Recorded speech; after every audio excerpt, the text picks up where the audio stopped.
Sveiki visi sportinės karpių žūklės gerbėjai. Šiandien startuojame su trečiuoju vlogu iš 24-ojo sportinės pasaulio karpių žūklės čempionato Kroatijoje.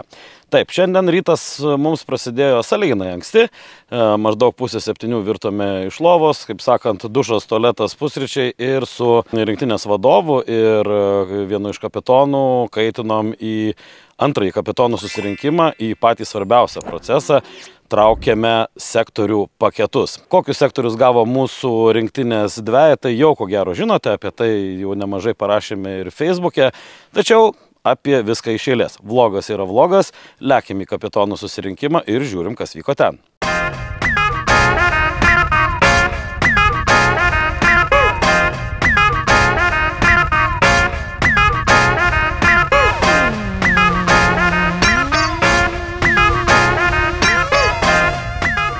Vyksta intensyviai diskusija dėl šviesojos, tai ką čia jie ką tik nusprendė? Negalim naudoti intensyvios šviesos į vandenį ir į kitą krantą, nes akinį ir žovus ir diskoteka gaunasi. Tai tik tai šviesti su galvalempe įtraukiant žuvį tik tai į apačią, į vandenį.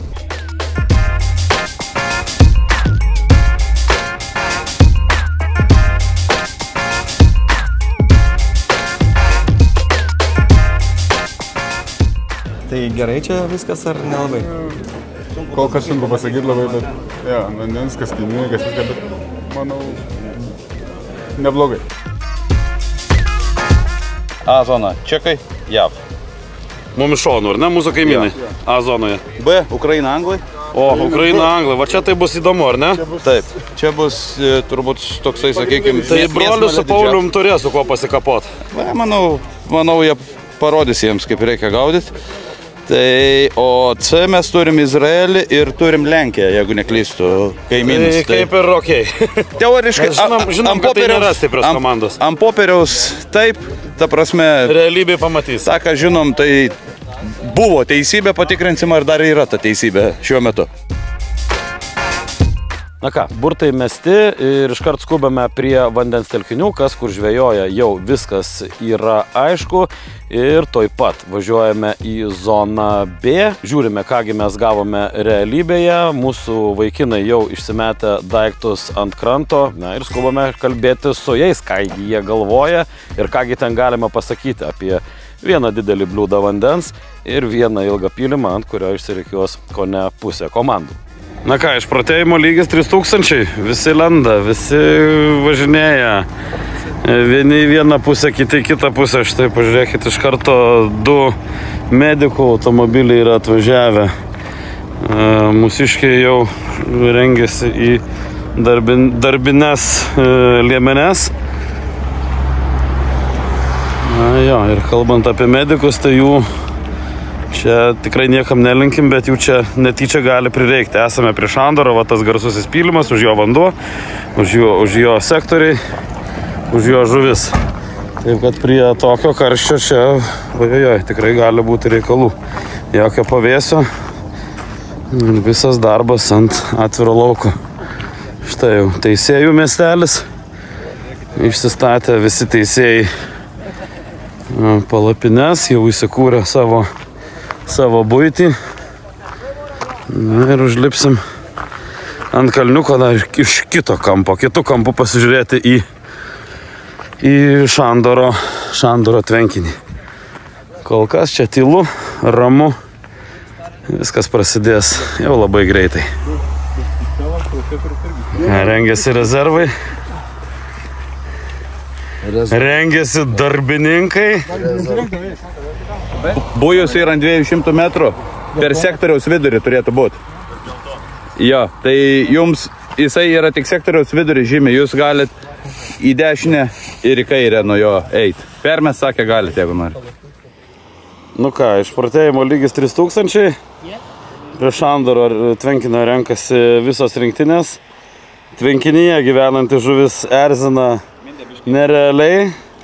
Matom daug šuolių, daug žuvies išėjimų. Tikėkime, kad taip pat aktyviai ta žuvis čia pradės valgyti mūsų jaukus ir masalus po varžybų starto.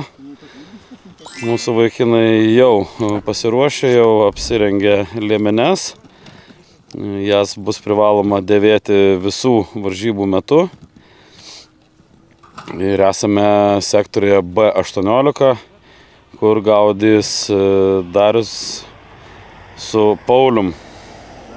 Nežinau, matau Pazonę, kad viena iš sektoriai buvo sužymėti prastesni šitam krašte. Visas tas kampas kaip ir prastesnis pagal ant popieriaus turėtų būti. O kaip iš tikrųjų nežinia. Išėjimų matom pakol kas, kol nesumetė meškerių. Kaimynai stiprus abu tikrai. Gavom Ukrainą ir Angliją iš šonų. Tai bus reikalų, manau, labai daug. O kas gausis, matysim. Viskas gerai. Nepasiduosim tai tikrai. Na ką, dabar pats bjauriausias tas laukimo epizodas, kada jau norėtųsi pradėti statyti viską daryti, bet teisėjai net skėčio neleido įsikišti. Skėčio neleidžia ant tos saulės pasidėti, jau va, bėga viskas. Jau šlapi, o dar tik 9 ryto. Dar tik 9, laukia labai karštos, įtemptos 3 paras. Daug stiprių komandų yra ir Anglai va stiprus, Ukraina stiprus. Bus matyti, kaip bus. Bus kaip bus, ką padarysim. Atidirbsim 100%, kaip bus, tai bus. Tikimės geriausių rezultatų.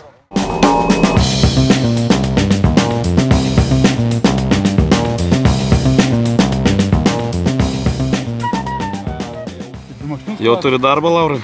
Jau gavai užduotis? Gavau užduotis stebėti kroatus, telkinio savininkus, nes vis tiek jie čia žino daugiausiai, ar ne? Šiuo momentu pažiūrėsim, ką strategija, viską, ką daro, kaip daro, kokiais atstumais, intensyvumų, šėrimas, taip toliau. Na, nes jau kaip nekartą esam kalbėję, ta prasme, lygis jau kitas, mums nesvarbu, masalą labai pažiūrėti ar dar kažką, visą taktiką, strategiją suprast. Taip, kaip prancūzų žiūrėjom, tai čia žiūrėsim kroatus. Ateina susipažinti kaimynai.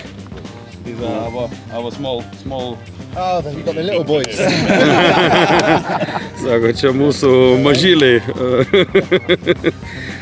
Anglas bijo pagalvoti, kaip atrodo tikrai dideli. Lekiant į A zoną, na jau žinome, kad Viktoras su Evaldu gaudys A25-ame ir na, apie tą sektorių jau buvo šiokių tokių žinių, jau čia mūsiškiai ir per treniruotę gaudė, šiaip yra žinių, kaip čia gaudo patys kroatai Kroatijos čempionate ir nuotaikos labai netgi neblogos, kapitonai džiaugiasi, sportininkai taip pat ir na, dar prieš startą čia trykšta tik geriausios emocijos. Buvo čia kaip visos rinktinės iš tikrųjų pakankamai toks kaip ir norimas, iš tikrųjų, tai vieną buvom visi įsirinkėme tą visą tą sektorių, tai kaip ir mes irgi vakar čia atvažiavom, tai galvom, važiuojam kitur, sakom, ne, į tą kitą pusę net nevažiuojam, varam tik į tą pusę, kur norim ir viskas. Tai va, tai buvo vienas... Kad palikti savo DNR, ne? Tik palikti DNR. Tai pirmą palikom, pats pirmasis iš tikrųjų buvo šitas sektorius, tai čia visus kampus mes, tai tą pažymėjom, tai to, viso, kaip be galėjom, žodžiu, pažymėjom. Nu į ką, paskui einam, paskui dar įsirinkom, dar buvom įsirinkę 29 sektorių, tai pogi irgi. Bet tai va, o į 300 nuėjom, žodžiu, dar iš 30 mumis gulbės net išvarės. Žodėjom irgi, gal norim 30, bet žiūrėk, kad net, davai, Viktor sako, varom. Einam lauk, sakau. Tai dar net ir grįždami vėl irgi dar tą šitą pasižymėjom. Kapitonas žvejoja per treniruotę, pagavo gerai.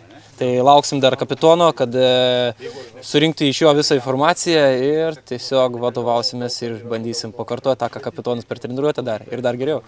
Nu, bet sektoriukas tai vipinis, pažiūrėkit. Ir staliukas pas jos pavėsyje. Čia toks draugiškas, ir staliukas, ir viskas. Čia išeini atidirbi, supranti. Nu, klausyk, nu, ne Šandorė čia jo, jums čia. Profesionaliai. Va, žiūrėkit, kur išėjimai, matėt? Prisispaudo žuvis prie kito kranto, jau užuodė jūs. Netriukšmaukim, būkim tyliai, ateis. Taip, be abejo. Labai perspektyvus sektorius, geriausias iš mūsų, nes ir yra pažymėtas geriausias buvo, geriausias iš mūsų paketo sektorius yra. Po to B zona pati turbūt bus sudėtingiausia. Nu ir C nelabai lengva, tik C kaimynai lengvesni. Na, bet lengvų čempionatų mes žinom nebūna. Taip, kažką laimėti neįdėjus triuso neįmanoma. Na, viso labo, keletas minučių lieka iki įėjimo į sektorių, kuomet sportininkai jau gali įeiti į sektorių ir pradėti ruoštis žvejybai. Vietos laiku startuojame 12:30. Taip, išgirdom signalą, viskas, signalas yra, galima eiti į sektorių ir tokie legendiniai epizodai. 15 centų tai iš vieno 20 centų, kad nesiremtų ir kad neužsisuktų viską. Žiūrėsite, jeigu matysit, kad neištraukėt, tada dar iki apačios važiuosit. Ir šiaip viską griežtai. Ir šeštukus. Kai pakelsi žuvį, pajusi, eina, kliūna, žinai, dung. Šioks toks trumpas buvo prieš startinis pasitarimas su kapitonu, ką, kiek ir kur mesti. Labai norėtųsi tokią informaciją be abejo papasakoti ir jums, bet nenorėdami pakenkti komandai, kol kas nuo tokios informacijos susilaikysim. Kitą kartą startinis metimas, pirmi startiniai metimai būna kardinaliai kitokie nei gaudymas vėliau. Sportininkai ko gero supranta, apie ką aš kalbu. Pradedama yra vienu meškerių išdėstymu, o po to jau įdirbus taškus, atradus temą, meškerių išdėstymas dugne neretai pasikeičia. Ačiū, sakom, visiems tikintiems LK idėją. Dėkojame generaliniam sezono partneriui kompanijai Danės Perlas. Ačiū Aiki Baits, Krante LT, Baltijos žvynas, Deeper, ACEO ir visiems geros valios žmonėms, mūsiškius palaikantiems namuose.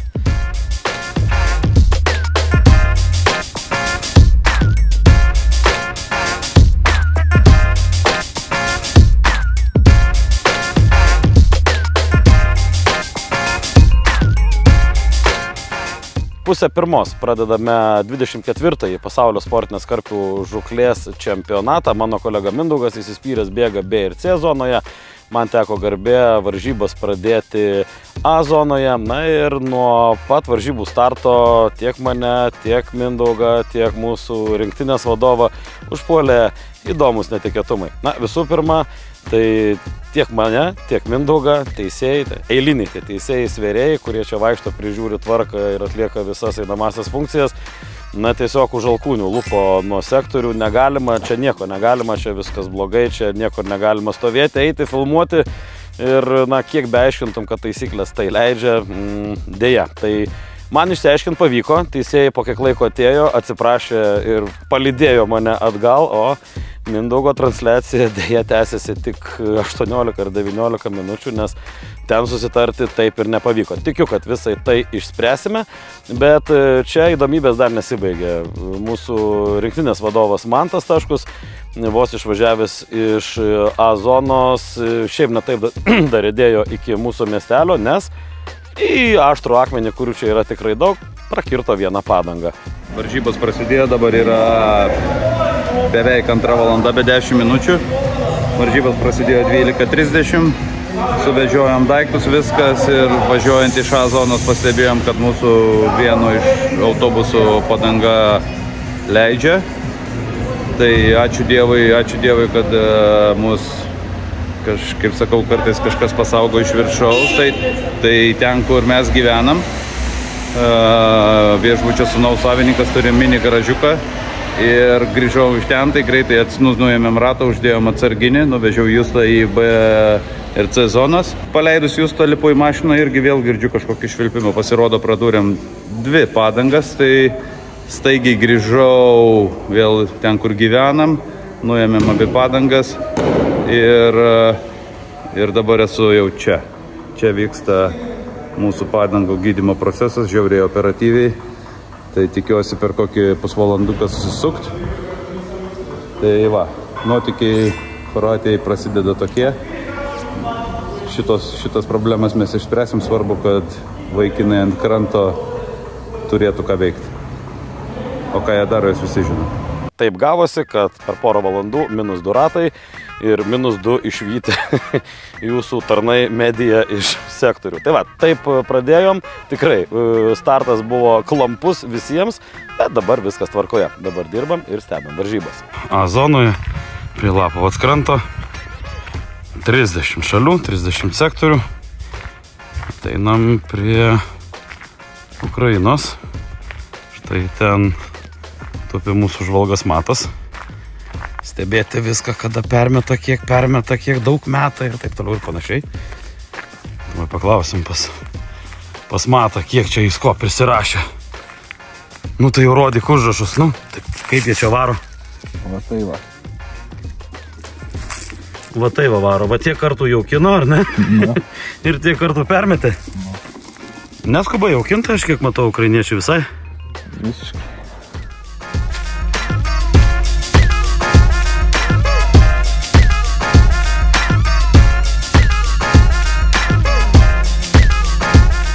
Tai pirmas 5 valandas, kaip situacija? Nu, kol kas ta situacija įdirbinėjom sektorių. Turėjom vieną kibimą. To kibimo nerealizavom, įlėkė karpis į kažkokią šaknis, į karegas vadinamas. Tai nepavyko jo iškrapštyti iš jų, o kol kas ramu. Dirbam. Kaimynai, sakykime taip, kad iš dešinės tokie ramesni, žvėjoja gal artimesniu atstumu, o Izraelis šiek tiek metą toliau, bet labai intensyviai šeria. Dabar gal kokias paskutinės 2 valandas nesustojau šerti. Matėm, kad vienus kibirus išmetė, pasikeitė kitus kibirus, aišku, labai tas daug įtakoja ir mum. Tas intensyvus ir besustojimo šėrimas, tai jisai vis tiek šiek tiek atbaido tą žuvį ir ją atitraukia toliau. Na, tokios kalbos eina, kad ispanų rinktinė A zonoje mums svarbioje pazonėje neva turėjo 3, po to jau kalbėjo apie 5 žuvis. Nežinau. Jau prie lentelės, ten kol kas tuščia. Na tai arba neįrašyta, arba kažką netaip supratom. Rezultatai viską parodys. Paprastai, primityviai, be jokių kažkokių ypatingų bajerių. Pasistatė chebra porą palapinyčių ir gaudo žuvį. Tai štai, tokie plius minus mūsų nuotykiai šiandien, prasidėjus 24-ajam pasaulio sportinės karpių žūklės čempionatui. Viskas bus gerai, yra situacija, jei yra ir sprendimas. Na, o nuo varžybų starto jau yra šiuo metu, kai filmuojamės, yra praėjusios 5 valandos. Deja, A25-ajame dar neturime nei vienos žuvies. Šiek tiek erzina, kad pazonėje esantys ispanai turi 4, pletka eina, kad gal ir 5 žuvis, bet turime ir gerą naujieną, kad ką tik tai gavome žinutę į bendrą komandos čatą, kad brolis su Paulium atsidarė, turi maždaug 10 kg amūrą ir tai yra tikrai labai džiugu. Tikiu, kad ryte būsim atsidarę visose zonose ir jau bus galima džiaugtis pirmaisiais laimikiais. Laurai, šiandien visą dieną daugiau tokiam stebėtojo vaidmenyje. Kaip viskas atrodo iš šono, neskaitant to alinančio ir nežmoniškai didelio karščio. Iš šono šiaip žiūrint viskas čia po kol kas ramu, ten to intensyvumo žuvies kibimų nėra. Visi dirbinėja sektorius skirtingai, kiek pastebėjau. Vieni daugiau paduoda, kiti nešeria, kažkas permetinėja tankiau, kiti laukia ten po 2-3 valandas. Tai sunku ką pasakyti, kol žuvies nėra, tai ir sunku spręsti, kurie daro, elgiasi teisingai. Tai sezonai kas čia daugiausiai judesio dabar turi? Tai sezonai po kol kas, tai ten, kur yra kliuvinių, ta prasme, ten tokie karegos yra, tai ten ištraukia 5 C5 sektoriui vieną žuvelę, bet nedidelę. Rumunai likti. Daugiau nieko čia nematėm po kol kas, tai sunku, ką žinau. Kaip be?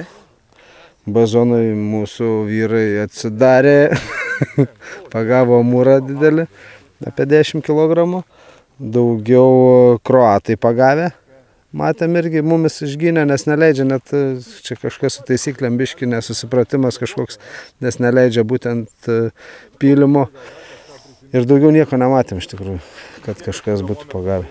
O realiai rezultatas koks bus, tai sunku pasakyti, nes sakau, nieko negali užlipti ant pylimo ir nieko stebėti neleidžia. Bandėm biški žvalgybos šio bei to, bet čia su tais šlaitais, prieimais, kažkokie vėl nauji čia FIPSO pakeitimai, tie teisėjai viskom nepatenkinti, burbantis, neleidžia nei iš šonų, nei iš kraštų, realiai tik tai nuo pylimų kraštų galima prieiti iki raudonų linijų. Tai tas stebėjimas toksai labai čia komplikuotas gaunasi. Azonai gal biški lengviau tenais iš to miškelio pro galą pasižiūrėti, ką ten kaimynai veikia. O daugiau ką, čia ta logistika standartinė. Va, vyram atvežėm karšto maisto pavalgyti, šalto mineralinio.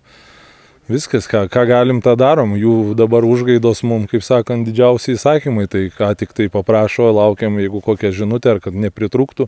Tai ir ledukų atvešim, ir to, ir ano chebra turi biški šaltkraščius, nes karštis tikrai baisiai didelis, vėjo visiškai nulis, vos plasdena, koks 1 metras maksimum kartais papučia, tai ant saulės turim švarius, manau, kokius 40-42 laipsnius, tai tikrai nespavėsija 34, tai sąlygos tikrai alinančios ir reikia rūpintis, chebra, kitaip nebus. Taigi šiandien tiek, palieku jūs su einamaisiais pirmojo svėrimo rezultatais. Susitiksime rytoj 4-ajame vloge iš 24-ojo pasaulio sportinės karpių žūklės čempionato. Dar kartelį viskas ir iki.